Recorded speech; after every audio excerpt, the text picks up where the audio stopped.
जय श्री कृष्ण। हमारे YouTube channel में आपका हार्दिक स्वागत है। आज हम श्री भगवद गीता में कृष्ण द्वारा अर्जुन को उपदेश जो दिया है उसके बारे में हम बात करेंगे। महाभारत के युद्ध में जब अर्जुन अपने ही रिश्तेदारों, गुरु और मित्रों को सामने देखकर दुखी और भ्रमित हो गए, तब भगवान श्री कृष्ण ने उन्हें जो उपदेश दिया वही भगवद गीता कहलाता है। कर्म करने का अधिकार। तुम्हारा अधिकार केवल कर्म करने में है, उसके फल में नहीं है। मतलब अपना काम पूरी ईमानदारी से करो, लेकिन परिणाम की चिंता मत करो। शुरुआत में जब महाभारत का युद्ध हुआ, कुरुक्षेत्र में महाभारत का युद्ध शुरू होने वाला था। एक तरफ थे पांडव और दूसरी तरफ कौरव। अर्जुन, जो पांडवों के सबसे महान योद्धा थे, अपने रथ पर खड़े होकर युद्ध भूमि का दृश्य देखते हैं।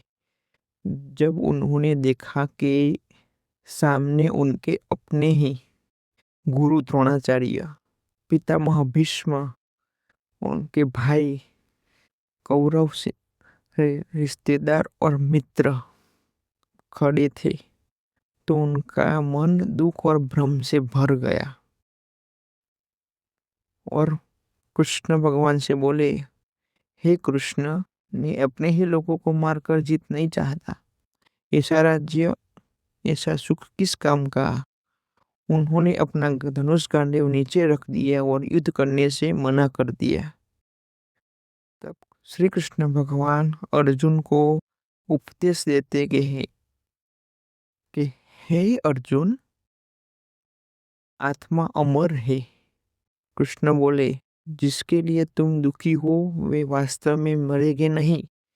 आत्मा न जन्म लेती है न मरती है, शरीर बदलता है जैसे हम कपड़े बदलते हैं, इसलिए शोक करना उचित नहीं है। हे अर्जुन, तुम एक क्षत्रिय हो, तुम्हारा धर्म है युद्ध करना। अन्याय के खिलाफ लड़ना ही धर्म है। कर्तव्य से भागना पाप है। अपना कर्तव्य निभाओ। तुम्हारा अधिकार केवल कर्म करने में है, फल में नहीं। जीत या हार की चिंता छोड़ो, बस सही कर्म करो, फल की चिंता मत करो।